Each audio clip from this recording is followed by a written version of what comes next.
Bowser is the biggest nemesis for Mario in the games and in the movies, and today we draw him in four different styles.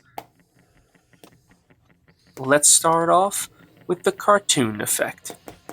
My name is James from James Kirschart, and if you're new to this channel, I love taking classic characters and transforming them in fun new ways. So if you like art or if you like gaming and you like seeing this kind of art, then please do me a favor, hit that like button and hit that subscribe button. For the cartoon section, I didn't have a specific cartoon setup in mind. Essentially what I was going for was just basically smooth, bold layers across the entire image so that it can be recognizable as Bowser, and you kind of get an idea for the color scheme that we're going to be using throughout the drawing.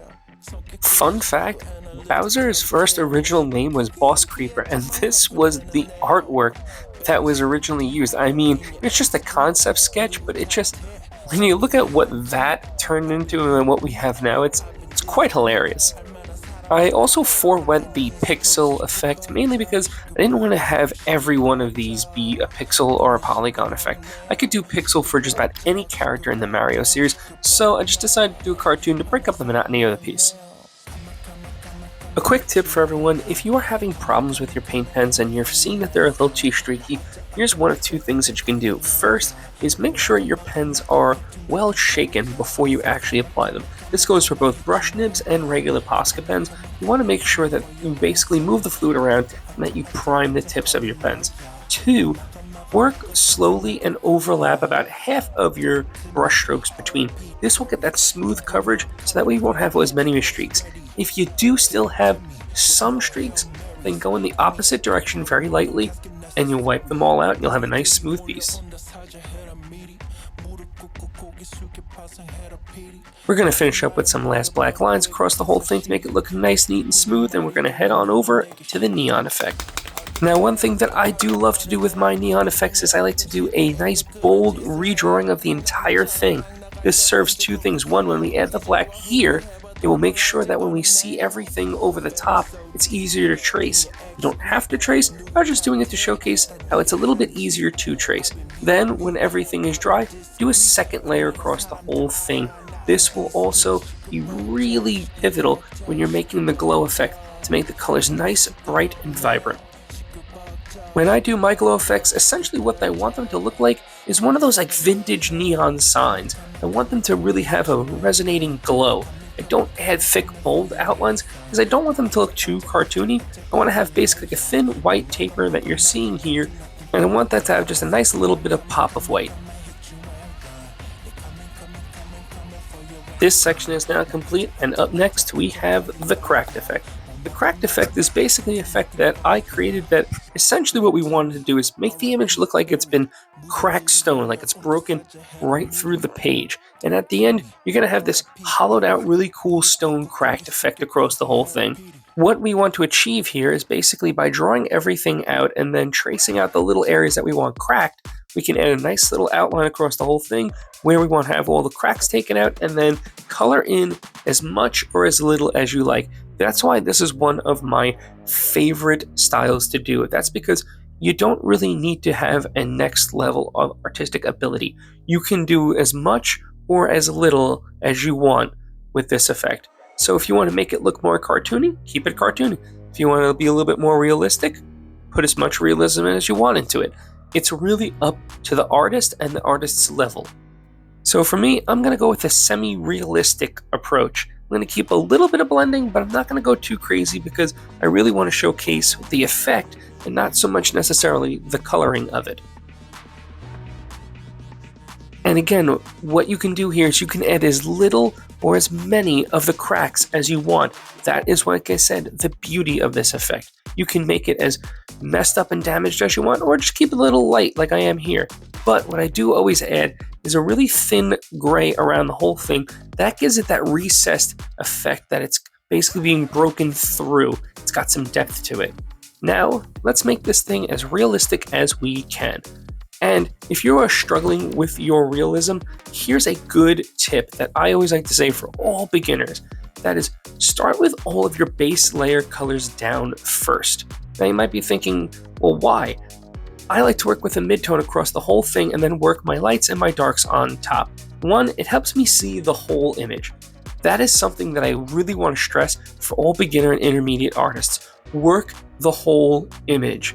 Whenever you see a lot of artists online working like little eyeball and then working onto the eyebrow and then extending out, they've been doing art for a really long time. They kind of know where they're going. They may have even already graphed it out, so that way when they're just drawing it, they're basically looking onto their image to the side of them, and then they're just working.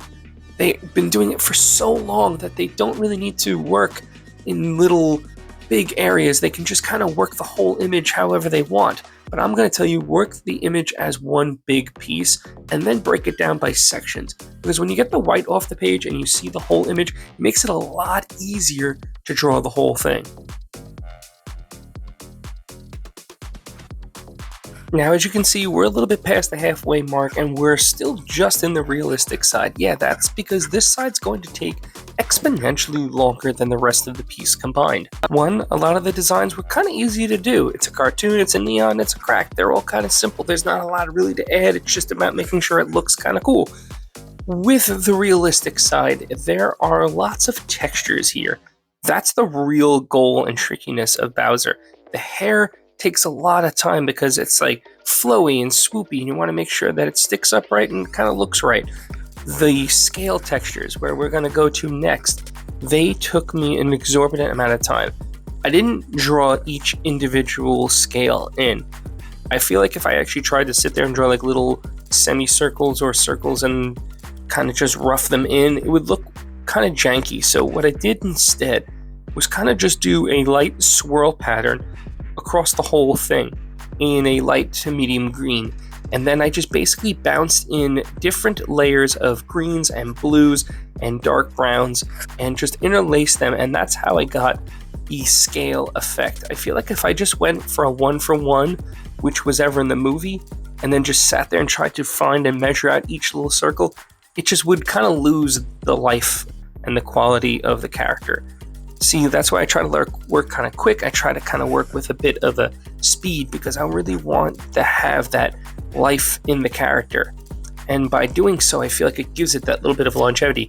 When you try and sit there and painstakingly just get every little microscopic detail, it looks like a photograph, but it looks still. It looks lifeless. That's just my opinion.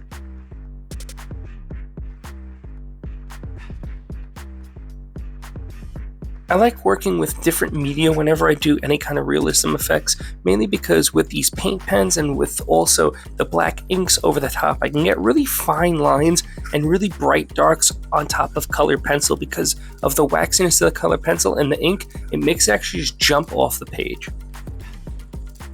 I absolutely love the way these horns came out, and the spikes as well, mainly because you can really see and feel all the riveted textures in the horns. Like, he's been through so many battles and that they've got like little chips and little scrapes, and they feel almost like they belong on the character. They don't just feel like they've been plopped on his head. Sometimes with a lot of my artwork in the past, it's kind of felt like the hair is almost like a helmet, or the eyebrows are kind of just plopped on. Here, with the horns and the hair and everything, it looks like it's cohesive and it feels like it fits, and that's something that I sometimes messed up in the past, but with here, it came out really nice. I'm just loving the way these textures came out.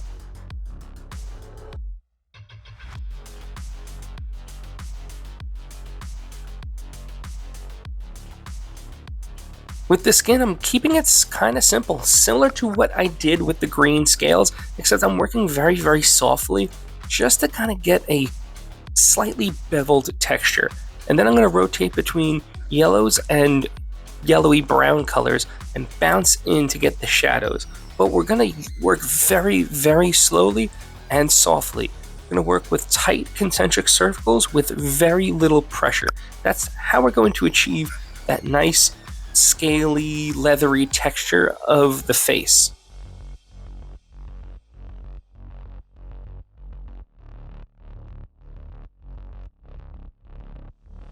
And if you are still with me at this point in the video, then please, once again, do me a favor, hit that like button and hit that subscribe button, but also please tell me, who is your favorite Mario character? Is it Mario? Is it Luigi? Bowser? Toad? Luigi? I said them again. I'm going to say them again. Luigi. I'll say them a third time. Luigi. Is it Yoshi, Princess Rosalina, or is it Princess Peach? Let me know down in the comments, because I always like to know who are the favorite characters out there and who people like to watch me draw. And it just kind of gives me incentive whenever I'm drawing these characters to kind of get an idea for who the chat likes. And so I always like to know whose favorite characters are who.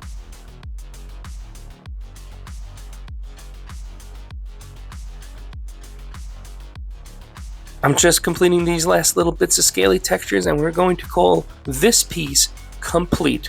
I want to know, what was your favorite section in this video? Was it the cartoon? Was it the neon? Was it the realistic? Or was it the cracked? Let me know in the comments, and as always, I shall see you all in the next video.